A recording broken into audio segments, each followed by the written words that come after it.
The wind outside isn't just moving the leaves anymore. It sounds like it's searching for a way in. Halloween used to be about candy and costumes, but when the sun goes down and the decorations start to look a little too real in the moonlight, you realize that some masks aren't meant to be taken off. You're alone right now, aren't you? Good. Lock the door. Dim the lights. Let's begin. Story 1. The Porch Light Protocol. I've lived in this neighborhood for 12 years, and I've always followed the unspoken rule. If the porch light is off, you don't knock. It's a simple system. On Halloween, it's the only thing that keeps the peace between the sugar-high kids and the tired adults. This year, I was a tired adult. I'd spent 14 hours at the warehouse. My back was screaming, and the last thing I wanted was to deal with a parade of teenagers in cheap rubber masks. At 6 p.m., I flipped my porch light off, locked the deadbolt, and retreated to my kitchen to make a sandwich. The silence of the house was nice. Or it should have been. About 20 minutes in, I heard the first knock. It wasn't the frantic, excited pounding of a child. It was 3 slow, deliberate raps. Thud, thud, thud. I ignored it. My light was off. They'd get the hint. I sat at my small kitchen table, chewing slowly, listening to the wind rattle the window pane. Then it happened again. Thud, thud, thud. Same rhythm, same pressure. I frowned. Usually, if a kid sees the light off, they move to the next house within seconds. I waited for the sound of sneakers on the driveway, the chatter of friends, the rustle of plastic bags. Nothing, just the wind. I finished my sandwich and headed to the living room. I didn't turn on the TV. I just sat in the dark. It's a habit I picked up working nights. You learn to appreciate the absence of noise. But 10 minutes later, the knocking returned. Thud, thud, thud. This time, I stood up. I walked to the hallway, staying back from the door so my shadow wouldn't be visible through the frosted glass. I looked at the floor. A small, yellow slip of paper was sitting on the rug. Someone must have pushed it through the mail slot. I picked it up. It wasn't a flyer. It was a handwritten note in shaky, cramped script. The light is off, but I can hear your heart. My breath hitched. I felt a cold prickle at the base of my neck. I looked at the door, my hand hovering over the peephole. I hesitated. If I looked, I was acknowledging them. If I stayed silent, maybe they'd leave. I decided to look. The street was empty. The pumpkins across the street were flickering out. There was no one on my porch. No one on the sidewalk. I exhaled, feeling foolish. It was probably just a neighborhood kid pulling a prank. I turned to walk back to the couch, but as I passed the kitchen, I noticed something. The back door, the one leading to the mudroom, was standing wide open. I know I locked it. I remember the click of the latch.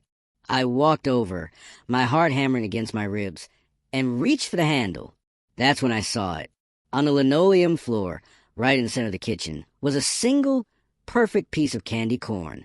I didn't hear footsteps. I didn't hear a struggle. I just heard the sound of the porch light, the one I had turned off, flicking back on. I ran to the front window and looked out. My porch was bathed in that sickly yellow glow, and standing right on the bulb, facing the door, was a figure in a costume I didn't recognize. It was tall, wearing a heavy, tattered burlap sack over its head. It wasn't moving. It didn't have a bag for candy. It just raised a hand and knocked. Thud, thud, thud. I backed away into the kitchen, reaching for the phone, but the line was dead. I looked down at the floor again. There were more pieces of candy corn now, a trail of them. They led from the open back door through the kitchen and stopped right at the base of the basement door. The basement door was unlatched, just a crack. I stood there in the dark, the yellow light from the porch bleeding through the house, and I realized the knocking wasn't coming from the front door anymore. It was coming from right behind me, under the floorboards. Thud, thud, thud. The light is back off now, but I'm not the one who flipped the switch. Story 2, the costume in the attic. My sister, Sarah, always took Halloween too far.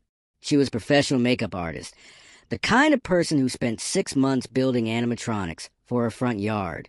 This year, she'd moved into an old Victorian house on the edge of town, a place with creaky bones and a cellar that smelled like wet earth. "I found something in the attic," she told me over the phone on October 29th. Her voice sounded thin, distant. "The previous owners left a trunk. It's a hyper-realistic suit. A scarecrow, I think." I told her to be careful. Old costumes could have mold or worse.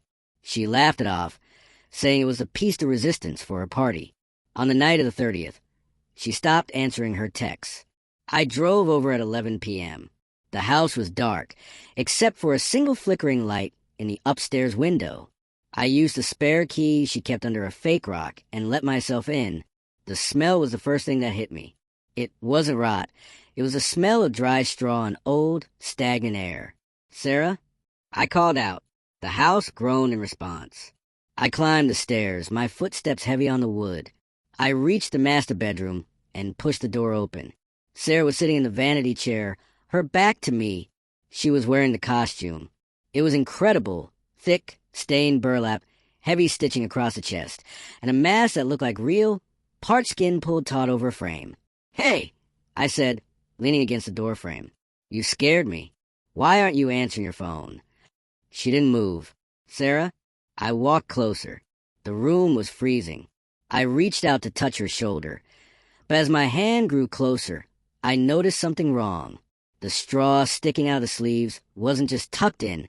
It looked like it was growing out of the pores of her skin. I pulled my hand back. "Sarah, take the mask off. This isn't funny." Slowly, the head began to turn. It wasn't a smooth movement of a human neck. It was a series of sharp, dry jerks. "CRRAC, CRRAC." When the face finally met mine, the eyes behind the burlap weren't Sarah's. They were black, hollow pits filled with shifting movement. A single long strand of straw pushed out from the corner of the mask's mouth, twitching like a feeler. I backed toward the door, my stomach churning. "Sarah, if you're in there, stop." The figure stood up. It was taller than Sarah. Much taller. Its limbs seemed to lengthen as it rose, the burlap stretching and tearing to accommodate the growing mass beneath. It didn't speak. It just made a sound like dry leaves rubbing together, a raspy, rhythmic wheeze. I ran. I didn't look back until I reached my car. I looked up at the upstairs window. The figure was standing there, silhouetted against the dim light. It wasn't Sarah. It couldn't be. But as I put the car in reverse, I saw something on the passenger seat. It was Sarah's phone. There was one new message on the screen, sent 1 minute ago. "It's too tight. I can't breathe. Please help me get out of the straw." I looked back at the window, and the figure was gone. The attic door was swinging open. I'm home now, but I found a piece of straw in my hair this morning, and the air in my bedroom smells like a harvest that went cold a long time ago. Story 3. The 3 a.m. curfew. Working the night shift at the Hollow Creek gas station on Halloween is usually a breeze. Most people are either at parties or asleep by midnight. By 2 a.m., the world usually goes quiet. The manager, Bill, gave me one specific instruction when I started. At 3 a.m., lock the doors. Don't let anyone in for 15 minutes. I don't care if they look like they're dying. You keep that door locked until 3:15. I thought it was a joke, some local superstition, or a way to make sure I did the inventory. Halloween night was foggy. The streetlights were halos of orange in the mist.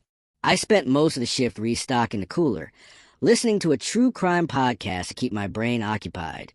2:45 a.m. came and went. At 2:59 a.m., I walked the front door and turned the deadbolt. I sat behind the counter and waited. At 3:03 a.m., a car pulled into the lot. It was an old, rusted sedan, the kind you don't see on the road much anymore. It stopped right in front of the glass doors.